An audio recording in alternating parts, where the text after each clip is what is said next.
오늘은 믿음의 사람 세 번째 노아의 믿음에 대해서 함께 말씀을 나누도록 하겠습니다.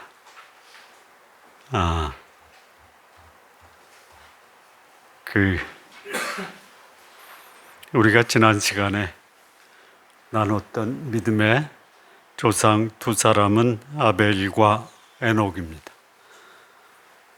아벨이 보여준 믿음의 교훈은 의로운 삶으로 살은 그 삶이 하나님이 받으시는 참된 예배다. 삶이 뒷받침되지 않는 예배 또는 제사는 그 제사와 그 제사를 드린 사람을 거절하신다.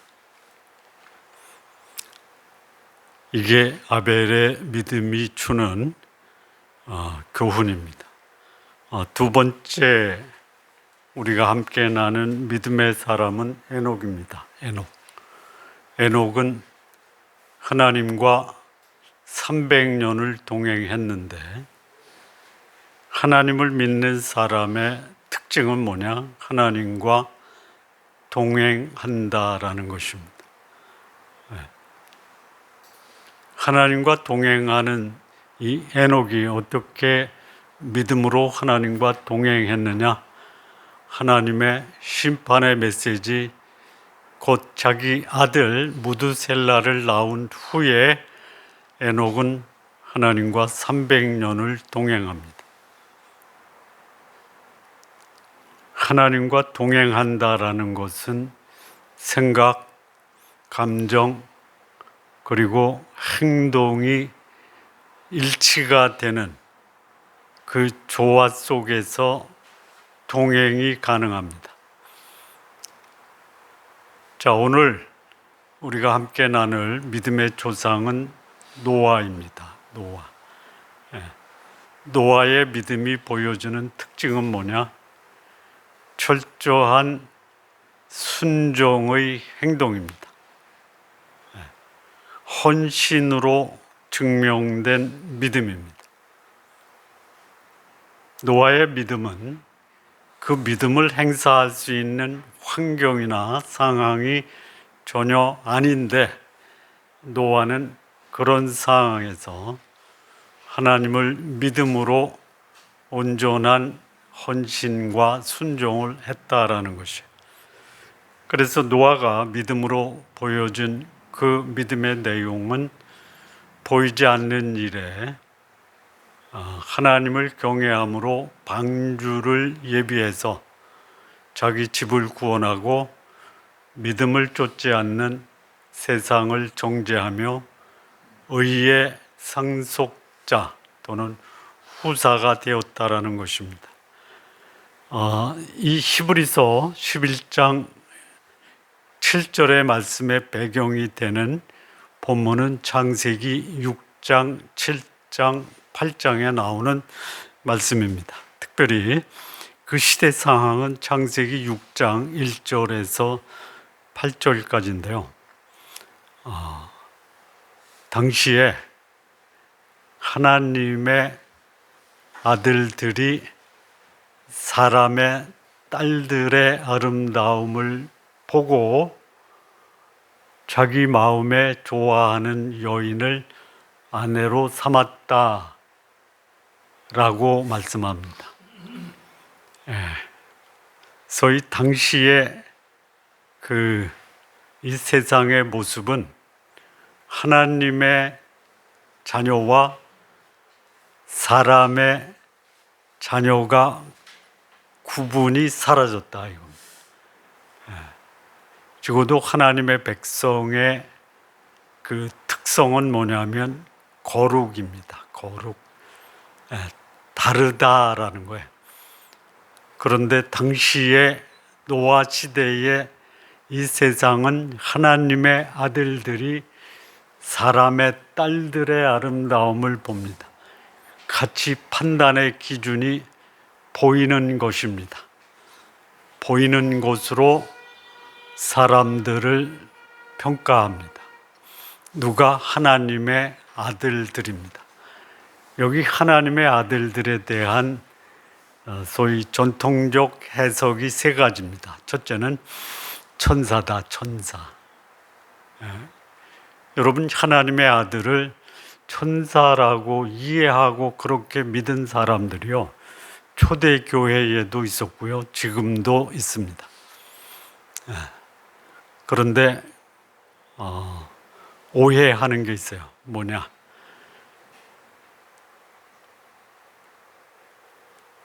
예수님께 질문했던 사두개인들 있죠. 한 여인이 결혼을 했는데 그 남편의 형제가 넷이에요. 근데 자기 남편이 죽었어요. 둘째도 죽었어요. 셋째도 죽었어요. 넷째도 죽었어요. 천국 가면 이 여인은 누구의 아내가 됩니까? 라고 질문을 합니다. 기가 막히게 곤욕스럽게 만드는 질문입니다. 이때 예수님 답변이 뭐냐면, 천국에는 결혼하지 않는다. 누구처럼? 천사처럼 결혼하지 않는다. 그래서 이 하나님의 아들을 천사라고 해석하는 것은 성경에 맞지가 않다. 자, 두 번째, 이 하나님의 아들이 누구냐? 그 다음에 나오는 네피림이라고 하는 거인이 나옵니다. 그래서 이 네피림이 세상을 다스려서 하나님의 아들을 소위 극단적으로 해석을 하는데, 세상의 권력과 재물을 가진 통치자다. 그러니까 하나님의 아들들이 권력과 재물을 가지면 폭력을 쓰는 범죄자가 된다. 그런데 일리는 있지만 그것이 하나님의 아들이 세상을 통치하는 폭력적 범죄자가 된다라는 것이, 이게 어딘지 모르게 석연치가 않습니다. 세 번째 설이 뭐냐면, 가인과 아벨, 가인이 아벨을 쳐 죽인 후에 하나님이 아담에게 준 아들이 누구냐면 셋입니다. 셋째 아들이다라고 할 수 없어요. 셋째 아들일 수도 있고 아닐 수도 있습니다. 그런데 이 셋을 낳고 비로소 사람들이 하나님의 이름을 부르는 경건한 사람이 출현했다. 그래서 셋의 후손을 하나님의 아들들이다라고 이해를 합니다. 자, 그런데요, 셋의 아들들이 노아 500세 될 때까지 몇 년 기간이 흐르냐면 무려 1500년이라는 기간이 흐릅니다. 셋의 아들들이 경건한 후손인 거는 맞는데, 그 경건함을 유지하기까지 과연 얼마가 가능하느냐? 저도 아들 셋을 낳아서 키워보는데요, 저도 뭐 덜 경건하지는 않지만, 그렇게 경건하지는 않지만 내 아들들이 경건할 것이다 라고 기도는 하지만 그게 마음대로 안 돼요. 성경에도요, 소위 아론의 아들들이 제사장으로 선택을 받았지만, 아론의 아들들이 잘못된 불을 가지고 제사를 드리다가 죽임을 당합니다. 엘리 제사장의 아들도 경건치 못합니다. 사무엘의 아들도 경건치 못합니다. 하나님 마음에 합했던 다윗의 아들도 경건치 못합니다. 그러니 그 셋의 후손들이 1500년을 지내면서 그 아들들이 관점과 또 신앙이 변질될 수 있다라는 거예요. 변질돼도요, 변하지 않는 게 있어요. 눈에 좋으면 탐낸다라는 안목의 정욕입니다. 그래서 여기 하나님의 아들들이 사람의 딸들, 이 사람의 딸들은 누구냐? 하나님을 떠난 육신에 속한 가인의 후손이다, 이렇게 해석을 합니다. 저는 거기에 동의를 합니다. 하나님의 아들들은 셋의 후손, 사람의 딸들은 가인의 후손의 딸. 경건한 신앙인이 그 불신앙의 사람들보다 더 아름다우면 좋겠는데, 이 말씀을 보면 사람의 딸들이 아름다웠다라고 합니다. 그런데 그 사람의 딸들의 아름다움을 보고 하나님의 아들들이 그들을 취해서 아내로 삼았다. 그러니까 이게 뭐냐? 거룩과 경건의 경계가 허물어졌다라는 거예요. 누가 거룩하고 누가 거룩하지 못하냐의 구분이 사라진 것이 노아 시대의 사회입니다. 제가 직장생활 하면서 놀라운 일이 뭐냐면 전혀 그분이 장로님이라는 사실을 몰랐어요. 아니, 교회 다니는 것조차도 몰랐어요. 근데 연말 정산할 때 그 기부금 영수증에 교회 헌금이라는 것을 보고 이분이 교회 다닌다라는 것과, 그리고 나중에 그분이 저 장로입니다라는 사실을 듣고, 그럴 수도 있구나. 왜 그래요? 거룩과 거룩하지 않음의 경계가 없어요. 없어요. 이게 노아 시대 신앙인과 비신앙인의 경계가 사라졌다라는 거예요. 사라질 정도가 아니고요. 그 경건한 셋의 후손이 뭐가 되냐면요, 육체가 되었다라고 합니다. 육체. 그 창세기 6장 3절을 보면요, 나의 영이 영원히 사람과 함께하지 아니하리니 이는 그들이 육신이 됨이라. 육신, 영이 작동을 하지 않아요. 하나님의 영이 떠났어요. 남는 건 뭐냐? 육체다라는 것이에요. 여러분, 영혼이 없이 육체의 욕망만 남아있는 것을 뭐라고 그래요? 뭐라고 그래요? 짐승이라고 합니다. 자, 그런데요, 한 집단에, 예를 들어서 그 집단의 인원수가 100명이다. 근데 이 100명이 다 짐승 같아요. 상상해 보세요. 100명의 짐승, 그 짐승이 순한 반려견이나 반려묘나 양이 아니고 하이에나나 늑대나 또는 그 뭐라고 그래요? 사나운 짐승들 100명이 모여있는 집단이 있다. 근데 그 겉모습은 뭐냐? 사람이에요. 어떨 것 같아요? 정글이에요, 정글. 그 당시 노아 시대의 시대상이 뭐냐? 하나님의 영이 떠난 육체만 남아있는 인간 집단, 짐승과 같은 인간 집단이 노아 시대의 시대상입니다. 노아 시대에 대충 추정할 때 지상의 인구가 몇 명 정도 되겠습니까? 몇 명? 1500년입니다. 여러분, AD 1세기에 이 지상의 인구수가 얼마였냐? 1000만이 안 됐어요. 지금 얼마예요? 80억이죠. 아담으로부터 노아까지의 그 역사가 몇 년이냐면 1500년이에요.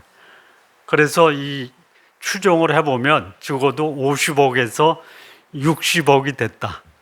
그런데 그 50억에서 60억의 인간이 다 뭐다? 하나님의 영이 떠난 육체가 된 사나운 짐승들이다. 어떨 것 같아요? 쉽게 얘기해서요, 사랑하는 가족들이 모여있는 그 가정이 때로는 소위 동물 농장으로 변할 때도 있죠.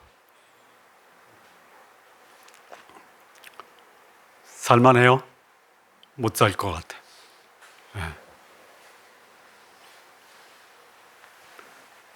그래서 이 지구상이 완전히 소위 욕망과 탐욕과 그리고 사람들에 대해서 한없이 폭행과 노략과 약탈로 가득 찬 세상이 된 게 언제냐?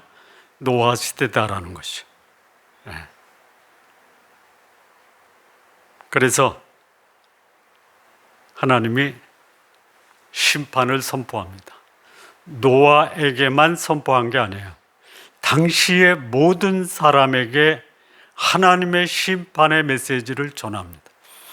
물론 노아도 전해요. 노아도 하나님의 심판의 메시지를 전하고요, 하나님도 심판의 메시지를 전합니다. 어떤 심판의 메시지냐? 인간의 수명이, 날수가 6장 3절에 보면요, 그들의 날은 120년이 되리라. 120년이 지나면 그들의 수명은 끝난다 이거예요. 여러분 수명이 1년 남았다 하면 오늘 회개하고 변합니까? 죽을 때까지도 고집 피우고 회개하지 않고 그 죄 가운데 죽습니까? 120년의 기간은 하나님이 그들에게 회개할 수 있는 그 기회를 준 거예요. 하나님의 인내의 기간이 120년이고 인간에게 회개할 기회를 준 것도 120년이에요. 그런데 놀라운 것은요, 노아와 그의 가족 외에는 구원받은 사람이 없다라는 거예요. 자, 이 인간 타락의 모습이요, 6장 5절 한번 보실래요? 창세기 6장 5절. 여호와께서 사람의 죄악이 세상에 가득함, 그 마음에 생각하는 모든 계획이 악해요. 그리고 언제 악했냐? 항상 악했어요. 요게 노아 당시에 이 세상의 모습이에요. 사람의 모습이에요. 사람의 죄악이 세상에 가득해요. 어디를 가도 죄악이에요. 강포와 포악과 약탈과 노략과 살인과 미움과 이것으로 가득한 세상에, 그런 세상에서 살 수가 없죠. 없어요.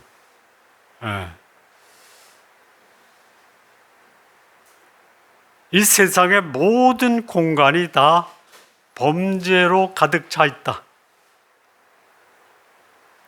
세상이 죄악으로 가득 차 있다라는 것뿐만이 아니고요, 그 사람의 마음으로 생각하는 모든 계획도 악해요. 세상도 죄악으로 가득 찼고요, 그 세상에 있는 사람들의 마음도 악한 계획으로 가득 차 있어요. 뿐만 아니에요, 어쩌다 한 번 아닌 게 아니고요, 항상 악해요. 이 모습을 하나님이 보십니다. 6장 6절 한번 보실까요? 여호와께서 5절부터 볼까요? 하나님이 보셨어요. 보시고 6절에 땅 위에 사람 지으심을 한탄하십니다. 그리고 마음에 근심하시고요, 7절 쓸어버리시겠다라고 하나님이 작정을 하십니다. 이 하나님의 이 제약을 보는 하나님의 마음의 모습이 보십니다. 공간적으로 제약이 가득 차 있고요. 그 공간 안에 있는 사람들의 마음이 제약으로 가득 차 있고, 그것이 일시적 또는 순간적이 아니라 항상 악한 것을 보십니다. 그걸 보고 가만히 있는 것은 오히려 더 큰 문제. 보시고 하나님이 한탄하시고 근심하시고 심판하시겠다라고 마음을 잡수십니다. 여기 한탄하다라는 것이 후회나 내가 한 과거의 행동이 실수였다라고 그 과거의 행동을 뉘우치는 것이 한탄이 아닙니다. 이거는 뭐냐? 자녀를 낳고 자녀가 잘 되기를 바라는데 자녀가 잘못된 길을 갈 때 자녀 낳은 것을 후회하는 것이 아니라 그렇게 살면 안 되지라고 자녀를 향한 부모의 안타까운 마음을 표시하는 게 뭐냐? 한탄입니다. 그리고 근심하세요. 근심. 요 근심을 다른 말로 바꾸면 애통하다라는 것이에요. 마음이 극심하게 아프다라는 것이, 요게 애통입니다. 하나님이 찢어지는 마음, 그리고 고통스러운 마음으로 인간 세상을 보시고 이대로 두는 것이 인간을 위해서 바람직하지 않다. 그래서 하나님이 그들을 심판하시겠다라고 마음을 가지시게 된 겁니다. 심판은 더 이상 참을 수 없어서 심판을 하시지만 그것으로 끝나는 것이 아니고, 그렇게 부패하고 오염되고 죄악으로 가득한 세상을 회복하기 위한 하나님의 깊은 슬픔과 공의의 모습입니다.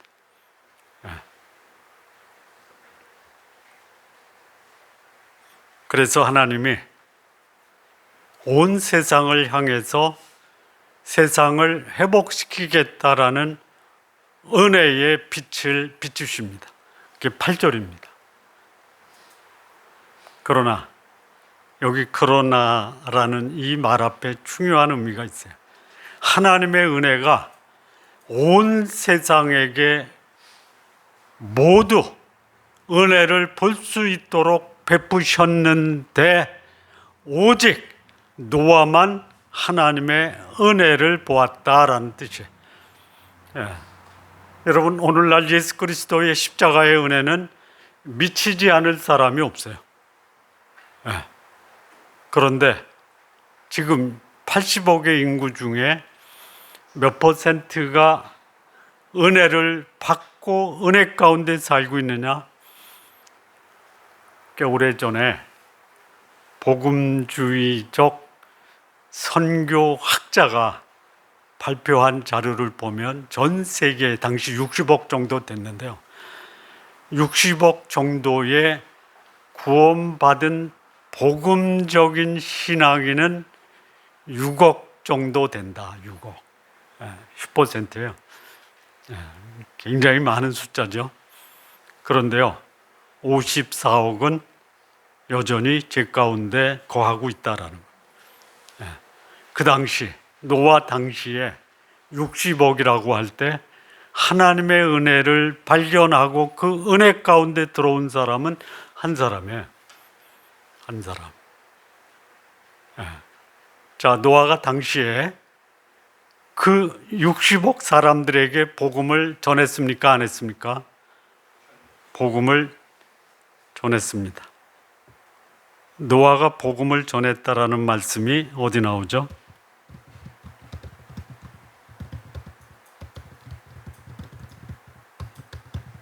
어디 나오냐면요, 베드로후서 2장 5절 한번 보시죠. 여기 보면은요, 옛사람을 용서하지 아니하시고 오직 의를 전파하는 노아와 그 7 식구를 보존하시고 경건치 아니한 자들의 세상에 홍수를 내리셨다. 노아가 의를 전파했어요. 노아만 전파했습니까? 하나님은 심판에 대한 메시지를 안 전했습니까? 전했어요. 하나님도 증거하셨고요. 하나님의 심판의 메시지를 받은 노아도 전했어요. 노아 한 사람만 믿었어요. 노아 한 사람이 미친 이 복음의 영향은 그의 가족 7명이 전부입니다. 우리 성도님들, 주변 사람 또 가족들에게 복음의 영향을 끼치시기 바랍니다.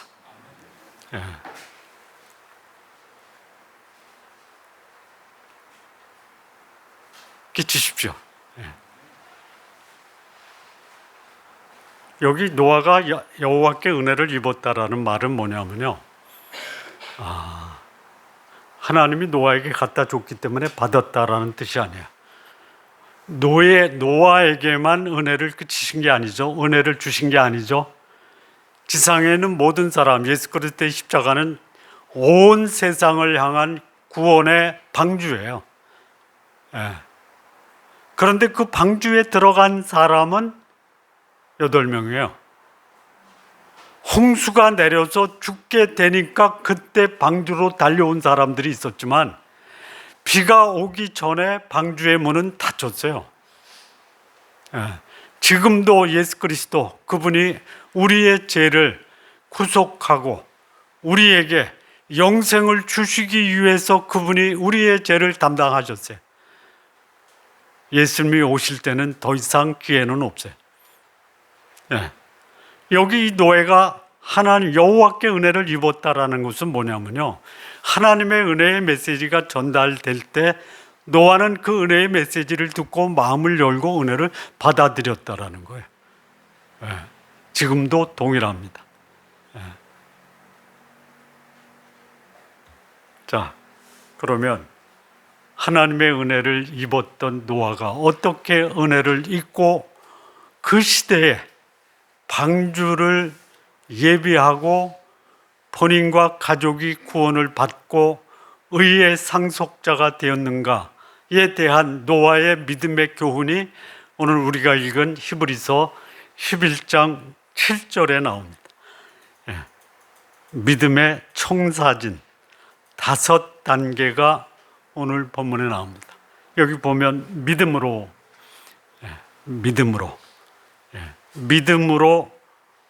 노아의 삶이 어떻게 전개가 되느냐. 첫째는요, 아직 보이지 않는 일에 경고를 받았다. 이게 뭐예요? 믿음의 근거입니다. 보이지 않는 일에 경고하심을 받아요. 보이지 않는 일이 뭐냐? 이게 소위 말하는 홍수가 와서 그 배가 또 날아다닌 거예요. 물 위에 떠서 다니는 그 모습이 뭐냐? 보이지 않는 일로 경고를 받은 거예요. 비가 와서 세상이 심판을 받고 방주에 들어간 자가 구원을 받는다라는 경고의 말씀을 들은 거예요. 믿음은 어떻게 생겨요? 경고하심을 받음으로 그 말씀을 들으면서 생기는 거예요. 로마서 10장 17절 말씀을 보면요, 믿음은 들음에서 나고 들음은 그리스도의 말씀으로 말미암는다. 믿음의 근거는 그리스도의 말씀이 기초가 되는 거예요. 그리스도의 말씀이 아닌 어떤 말씀도 믿음의 기초나 근거가 될 수 없어요.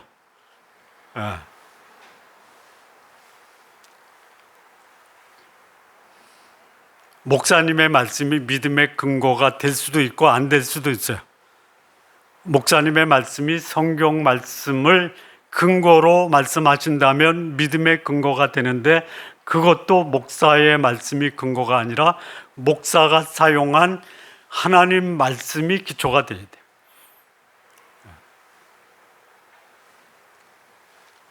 어느 교회에서는 교황이 믿음의 기초가 된다라고 그래요. 그래서 그들이 성경보다 교황의 권위가 더 앞선다라고 그래요. 그것도 잘못된 겁니다. 누구는 나는 하나님께 직통 계시를 받았다. 이것도 다 거짓입니다. 우리 믿음의 기초는 성경이 무엇을 말씀하시느냐에 기초를 두어야 돼요. 그런데 여기 보이지 않는 일이요. 노아 시대에 하나님이 경고하실 때 보이지 않는 일을 가지고 경고를 했어요. 다시 말하면 우리의 경험, 이성, 논리가 전혀 받아들일 수 없는 거예요.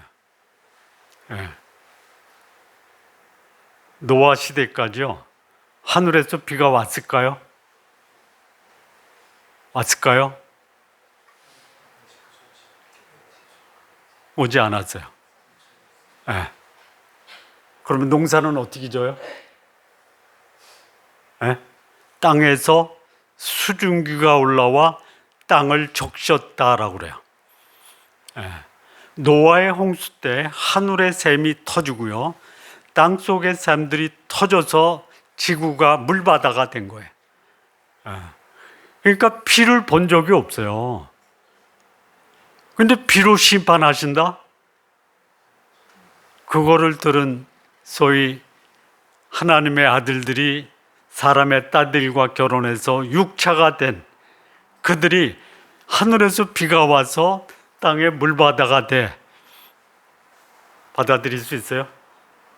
못 받아들이는 거예요. 여러분, 지금 우리 자녀들이나 우리가 배운 교육의 90%는 거의 95%에서 100% 뭐예요? 보는 것이 믿는 것이다 이거예요.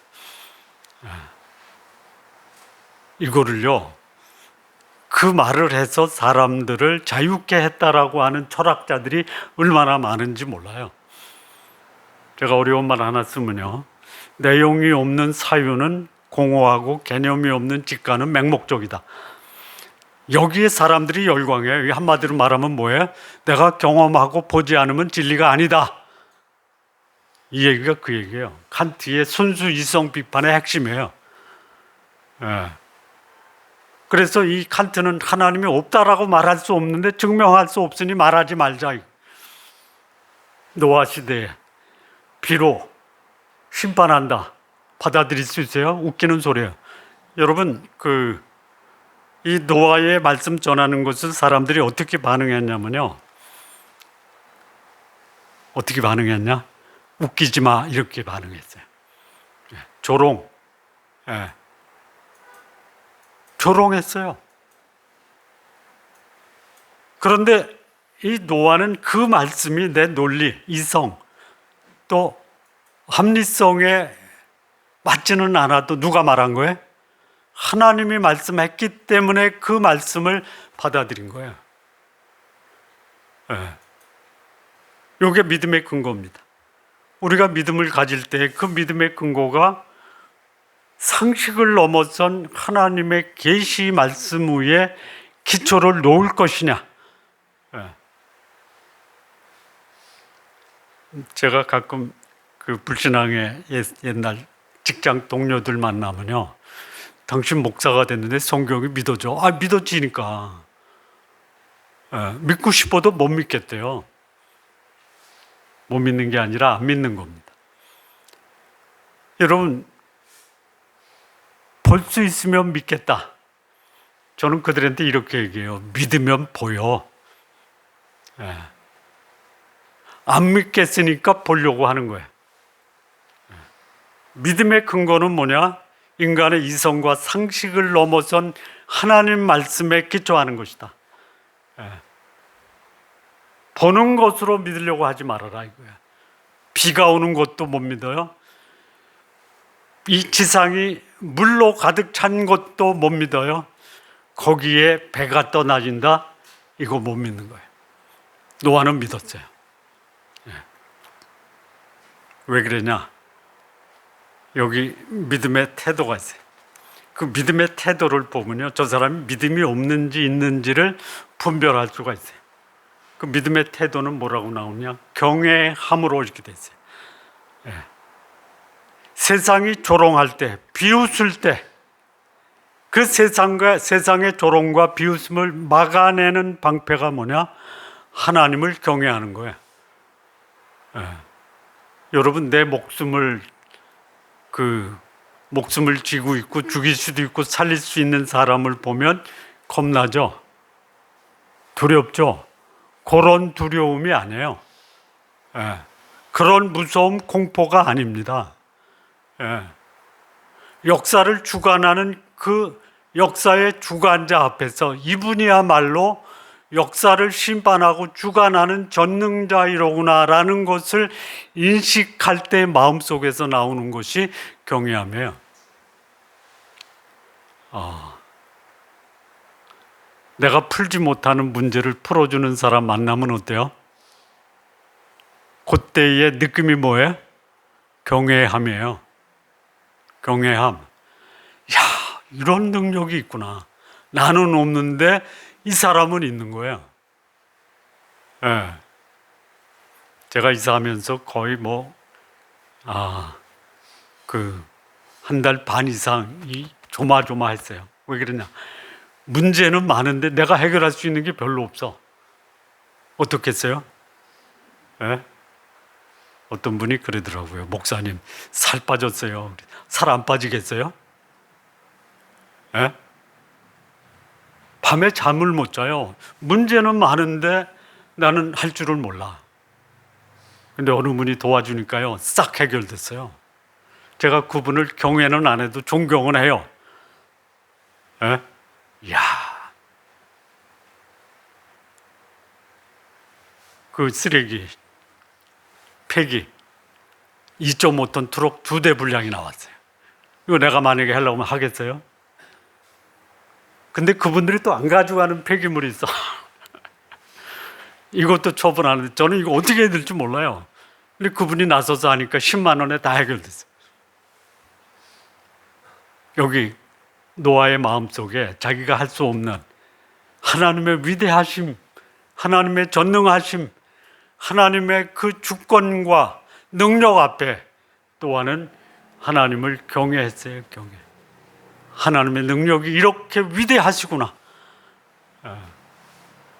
아마 이 지상에 있는 수십억의 인구가 지상의 삶을 끝내고 지옥으로 질주할 때 하나님의 위대하심 앞에서 그 하나님의 위대하심을 내가 믿고 그분 안에서 구원을 누려야 됐는데 못한 것 가지고 그들은 하나님을 경외한 것이 아니라 지옥의 심판 앞에서 무섭고 두렵고 공포스러운 그런 마음으로 지옥으로 질주할 거예요. 그러지 마십시오, 우리 성도입니다. 세상이 조롱할 때 노아는 하나님을 경외했어요. 그런데 하나님을 경외하지 않는 자는 그들의 인생이 끝나고 하나님의 심판대 앞에서 그들은 무섭고 두렵고 공포의 순간을 영원히 그들은 맞이하게 될 것입니다. 자, 그렇게 경외함으로 믿음을 가진 이 노아가 믿음으로 행동합니다. 어떻게 행동하냐면요, 소위 논리적으로, 이성적으로, 합리적으로 받아들일 수 없는 것을 믿음으로 철저하고 외롭고 고독하게 순종을 합니다. 여러분, 하나님의 말씀을 전하세요. 여러분 주변에 60억이 있어도 7명만 받아들여도 증거하세요. 7명만 받아들일 수 있어요. 아니면 여러분 혼자 믿을 수도 있어요. 믿음의 삶은 외롭고 고독한 전쟁이에요. 나 하나만 믿어도 하나님은 내 믿음을 귀하게 여기시는 분이에요. 내가 오늘 하나님의 말씀을 믿느냐가 더 중요하지, 네가 몇 명에게 복음을 전해서 그들이 믿었어, 전해야 돼요.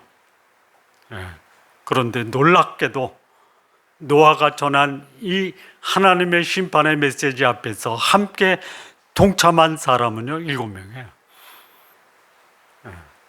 참된 믿음은 삶에서 구체적인 행동 순종으로 드러납니다. 여기 창세기 6장 22절 한번 보실래요? 창세기 6장 22절에 노아가 그와 같이 하여 하나님이 자기에게 명하신 대로 다 준행하였더라. 다 준행하였더라. 시간은 몇 년 걸리냐면요, 100년 걸려요. 혼자 방주를 지어야 되니까 100년 걸린 거예요. 그리고요, 모든 비용을 다 노아가 대요. 그리고 그는 외롭고 고독하게 순종한 거예요. 신앙생활은요, 시간을 드리고요, 재물을 드리고요, 인생을 드리는 고독한 전쟁이 신앙생활입니다. 이것을 누가 보여줬냐? 노아가 보여줬다라는 거예요. 믿음의 행동은 철저하고도 고독한 순종이 뒤따른다. 자, 이랬을 때 믿음의 결과가 나옵니다. 다시 히브리서 11장 7절 말씀을 보면요,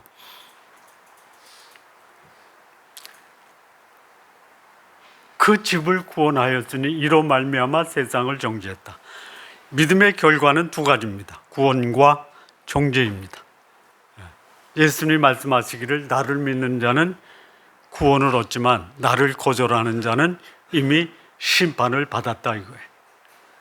복음은요, 두 가지 측면이 있어요. 하나는 구원이에요. 하나는 심판이에요.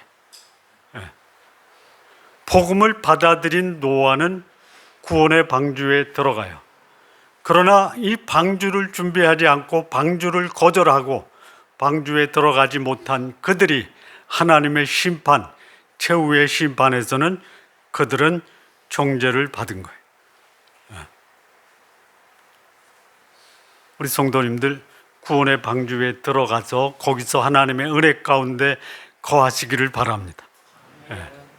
자, 그리고 마지막 믿음의 보상인데요, 여기 보면 믿음을 따르는 의의 상속자가 되었다. 하나님이 노아에게 준 그 보상은 구원을 넘어서 노아를 의의 상속자로 삼으신 거예요. 자, 의의 정의는 뭐냐? 한 점의 오염과 죄가 없는 완벽한 상태를 의라고 합니다. 노아가 그랬어요? 아니에요. 방주에서 나와서 그는 실수했어요. 그의 자녀들도 실수했어요. 그런데 하나님은 노아를 의의 상속자로 받으신 거예요. 무엇으로?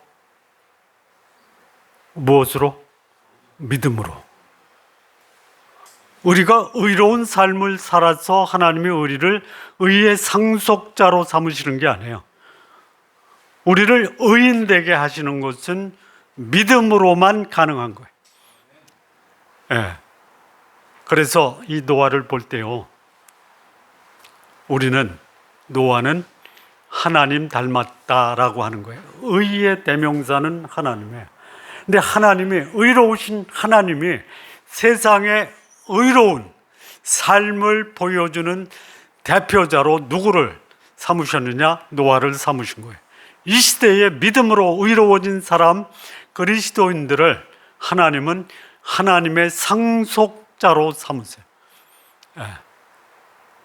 이 상속자의 의미가 뭐냐? 첫째는 하나님의 자녀다 이거예요. 하나님의 종이 아니고 하나님의 자녀가 되게 하신 거예요. 두 번째는 그 하나님의 자녀된 자를 통해서 거룩하신 하나님을 드러내는 거룩한 삶을 살게 하시는 거예요. 우리 성도님들, 하나님을 여러분의 삶 속에서 드러내기를 원하면 거룩한 삶을 사십시오. 거룩한 게 뭐예요? 세상과 다르게 사는 거예요.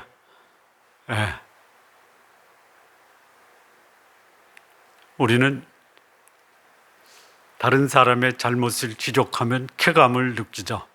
다른 사람의 잘못을 받아주고 긍휼히 여기세요. 요게 거룩한 삶입니다. 세 번째는요, 그리고 그 축복을 세상에 나누고 전파하는 사람이 의의 상속자예요. 하나님의 자녀가 됐다, 거룩한 삶을 산다, 그것을 증거하는 자로서 노아는 그의 삶을 살았던 거예요. 이게 보상입니다. 우리가 하나님께로부터 받을 최고의 보상이 뭐냐? 너는 의로운 자야. 그리고 너를 통해서 세상에 나를 드러내고 있어. 이 삶이 성도님들의 삶 되시기를 바랍니다. 이 노아가 보여준 이 믿음의 특성, 믿음의 근거는 살아계신 하나님의 말씀이다. 말씀을 대하는 태도는 경외함으로 대해야 된다. 그리고 이 믿음을 가지면 삶 속에서 철저하고도 고독한 순종의 삶을 살아야 된다. 그리고 믿음의 결과는 가족을 살리고 세상을 심판하게 된다. 그리고 의의 상속자라는 보상을 받는다. 우리 성도님들, 이런 노아의 믿음이 우리 성도님들 삶 속에 오늘 21세기 살아가는 이 시대에 노아의 믿음의 그 표본이 성도님들의 삶, 세상은 조롱해도 보이지 않는 하나님 말씀에 순종해서 믿음의 후손이 되는 성도님들 모두 되시기를 진심으로 바랍니다. 기도하시겠습니다. 하나님 아버지, 감사합니다. 믿음의 삶으로 이 세상에 구원과 심판의 메신저로